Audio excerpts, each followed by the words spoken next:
You know, they say every master was once a disaster. And actually, a lot of people look at me today, they say, Eric, wow, you're so calm, so peaceful. Nothing can ever annoy you. Even people stealing 300K of your watches, you still doesn't annoy you and don't get frustrated.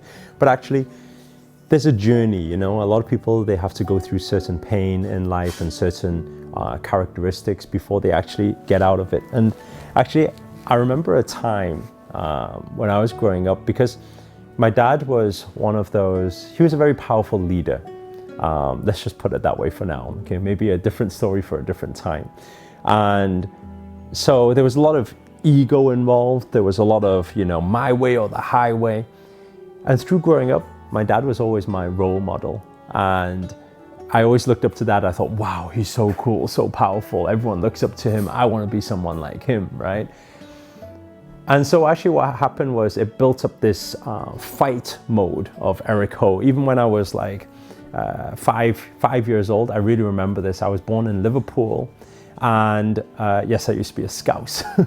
And then when I was 5 years old, I remember I went to school, and after I went to school, I came back home. And when I came back home, I said to Mum, I said, Mummy, I said, I've got a song to sing you.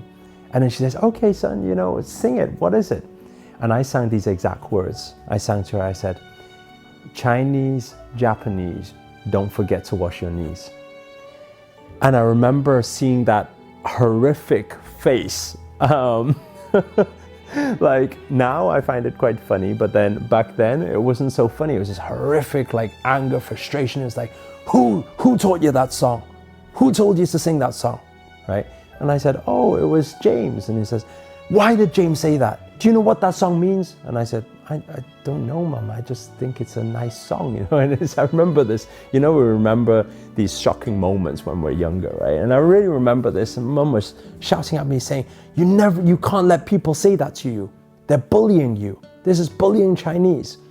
And it's funny because Mum came to me and Mum says, next time people bully you, you can't be bullied. You can't let people bully you like that. So if they do something to you, you need to give them something back, you know. And I obviously, being just 5 years old, I had no idea what that actually meant. I just knew that, okay, apparently this person was being very rude to me, you know, so I better do something back. I remember the next day, I went to school. Without any words at all, I went up to that boy, James. I went over to him. I didn't say anything. I punched him in the face. Now I find it quite funny. It was not that nice back then. And I just punched him in the face. He started crying. He didn't fight back. He just started crying. The teacher, seen it, came up to me and started telling me off, took me to the headmaster's office. Headmaster asked me, why did you do that? I said, well, he was bullying me first, right?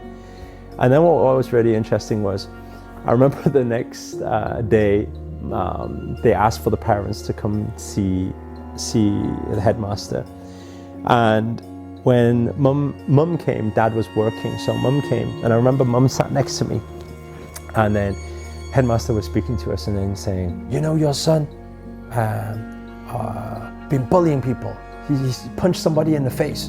And then my mum was saying, oh, I'm so sorry about that. Yeah, I'll tell him that he shouldn't be doing that. I'm so sorry. I'm so sorry.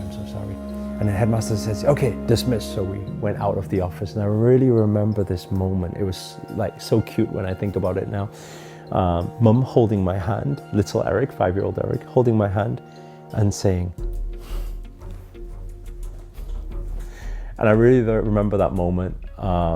And that kind of set me off. Now, whether we say it in a positive way, in a negative way, it set me off to start that fighting journey. And I believe that a lot of the time we are programmed through our life, especially through our childhood, we pick up things faster than ever before. And a lot of our characteristics going forward, that fight mode, that warrior, that like, I need to be right, you know, nobody fights against me, became a big, strong ego.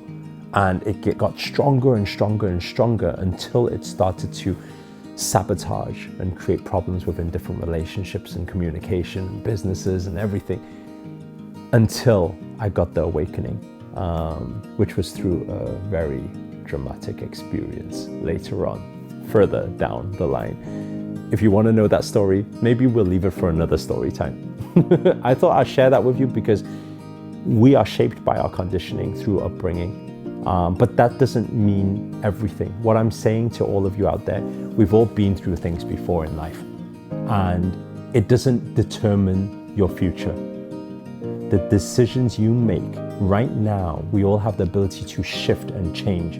We can let go of the past and turn into the new you, the new me, the new us, and really make a difference in this world by shifting our perspective in the way we are.